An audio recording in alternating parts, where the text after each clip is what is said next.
Boa noite a todos e todas. Daremos início agora à abertura da Câmara de Núcleo de Prática Jurídica de Mediação, Conciliação e Arbitragem do curso de Direito da Universidade Federal do Tocantins, para uma audiência ordinária de arbitragem. Essa audiência é regida por mim, Sabrina Lisboa, e por Wander de Souza Martins, ambos árbitros designados para a presente sessão. A presente Câmara tratará sobre o processo 115/2026, que versa sobre o descumprimento da agência de viagens em um contrato de turismo no oferecimento das acomodações que foram contratadas. Neste momento, peço que as partes demandante e demandada se apresentem respectivamente. Boa noite a todos. Cumprimento primeiramente os senhores árbitros, Wander e Sabrina, e a parte reclamada, a Rita Lopes. Eu me chamo Rafaela Vitória Correia, sou a parte reclamante deste processo sobre o número de matrícula 2025 1111-55. Boa noite, meu nome é Rita Lopes dos Santos, sou a representante da agência de viagem Almas Viajantes. Certo. Neste momento, farei um breve relato sobre o pedido inicial da requerente Rafaela. A presente requerente declarou que foi lesada contratualmente pela requerida e obteve, além de estresse, gastos pecuniários excedentes com locação diversa da inicialmente celebrada em contrato. Dado o exposto, a requerente Rafaela solicita que o valor pago no pacote de viagens seja restituído integralmente. Valor esse de R$ 7.000, juntamente com o valor de R$ 1.750 a título de compensação pelos transtornos causados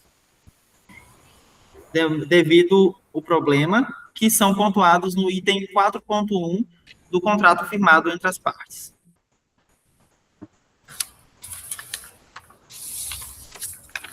Neste momento, peço que Rafaela fale sucintamente sobre o ocorrido.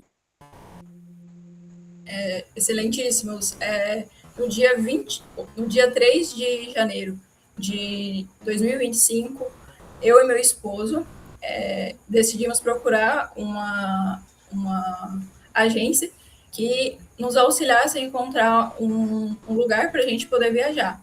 Nisso, a gente acabou encontrando a empresa Almas Viajantes, cuja representante é a Rita Lopes, e pactuamos um contrato no qual a gente passaria 7 dias na pousada Paraíso Tropical, em Maragogi, Alagoas.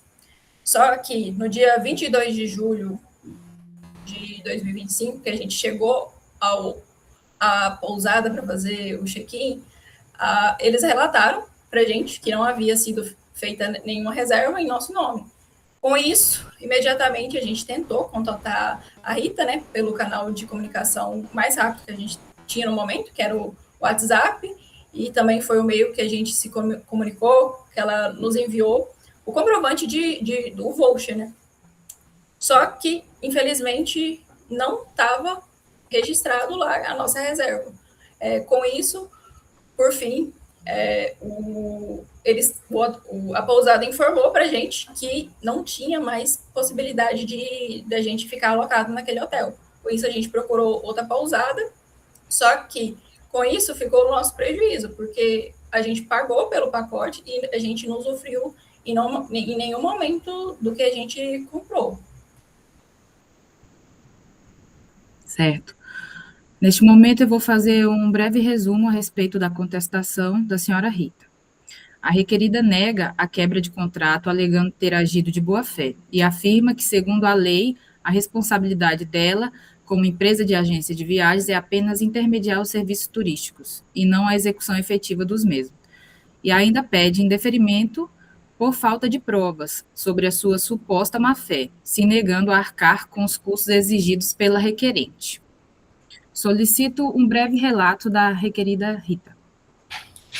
Excelência, a nossa empresa cumpriu com a obrigação, inclusive a nossa cliente mostrou isso, né, como prova, né, enviamos o bolso comunicamos que a reserva estava confirmada, colocamos no processo também um e-mail, né, recebido da pousada Paraíso, falando que estava confirmado, né? Nós não podemos ser responsabilizados por eventual falha de terceiros, né?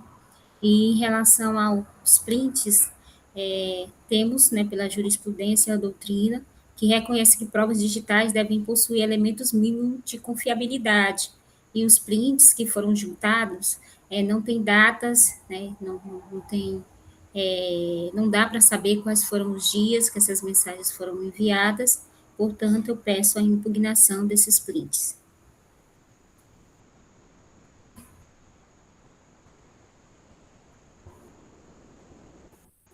Certo. Mediante o exposto na presente audiência, entre as perspectivas das partes, abrimos agora o início de possível conciliação consensual. Temos como pontos convergentes a alegação de boa-fé de ambas as partes, o respaldo em lei para suas alegações, tanto na inicial quanto na contestação, e provas também da requerente e da requerida. Neste momento, pergunto à senhora Rafaela e senhora Rita: as senhoras, após a elucidação dos pontos pertinentes neste processo, entram em acordo consensual ou ambas se mantêm irredutíveis quanto ao entendimento de seus direitos? Vossa Excelência, eu tenho interesse em um acordo, né, visto que não é política da nossa empresa, né, e sinto muito pelo ocorrido, dona Rafaela. Nós também nos sentimos lesionados, né, porque fizemos a nossa parte, né, pagamos para que a senhora tivesse esse momento de lazer com seu esposo, e infelizmente, né, trouxe todo esse transtorno, tanto para a senhora como para nós, porque isso macula também a imagem da nossa empresa, né? Nós temos anos de mercado e isso nunca aconteceu, foi pontual essa falha, né?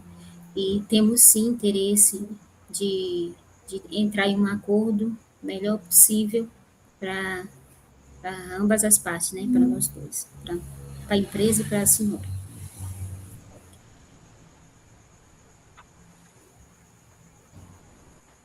Então, as partes apresentam proposta de acordo?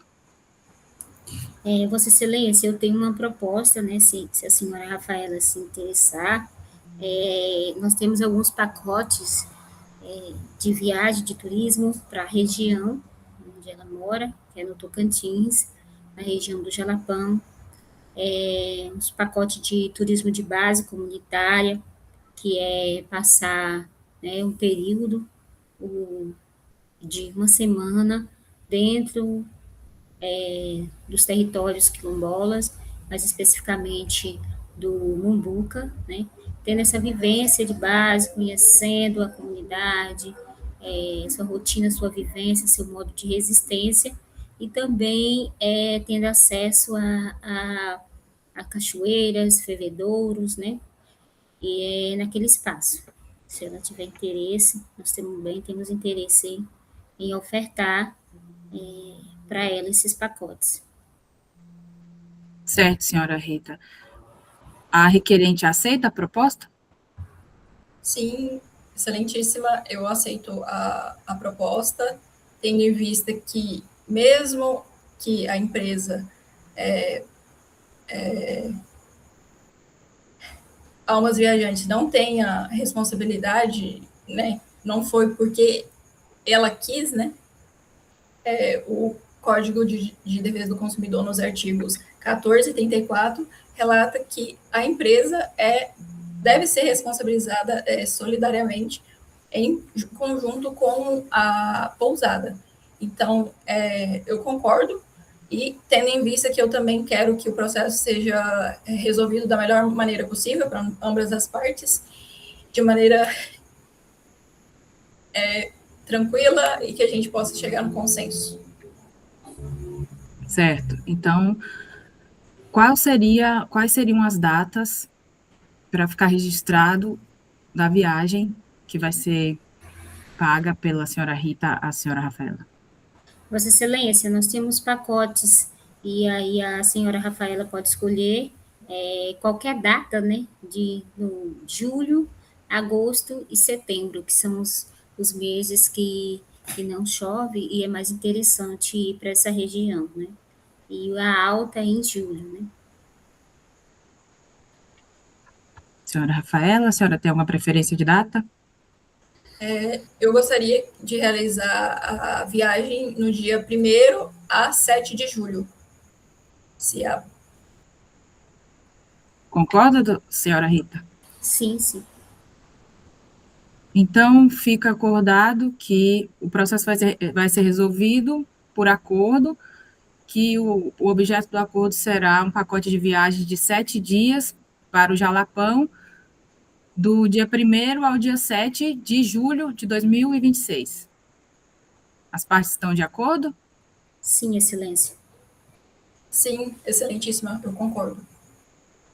Certo, então, homologo a sentença de acordo na data de 16/4/2026, às 20h26.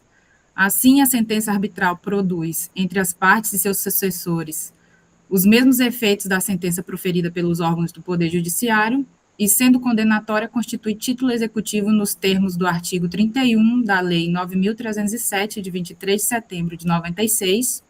Declaro encerrada a audiência. Boa noite, Excelências. Muito obrigada.